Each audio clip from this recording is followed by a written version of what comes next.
இந்த காளையார் கோயிலுக்கு ஒரு ரதம் செய்யணும்னு நினைச்சாங்க. காளையார் கோயிலுக்கு ஒரு ரதம் செய்யணும். யாரை வச்சு செய்யலாம் ஆய்வு செய்தார்.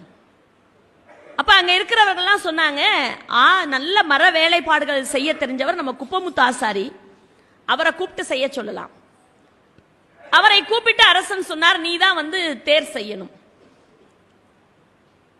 குப்பமுத்து ஆசாரி சொன்னார், என்னால் அது முடியாது, இல்ல நீங்க தான் செய்தாக வேண்டும். நான் போயிட்டு நாளைக்கு சொல்றேன். அவங்க சம்பிரதாயத்தில் என்னன்னா நூல் பிடிச்சு பார்ப்பாங்க. இந்த நூல் பிடிச்சு பார்க்கறதுனா இந்த மாதிரி ஒரு புத்தகத்தை எடுத்து அவங்களுக்குன்னு இருக்கிற சாஸ்திரத்துல ஒரு நூல் வச்சு பார்ப்பாங்க. அந்த பக்கத்துல என்ன வருதோ அதை வச்சுதான் அவங்க செய்வாங்க. நூல் பிடித்து பார்த்து விட்டு சொல்றார், மறுக்கிறார், இல்ல முடியாது. பெரிய மருதும் சின்ன மருதும் சொல்றாங்க, அதெல்லாம் முடியாது, நீங்க தேர் செஞ்சே ஆகணும்.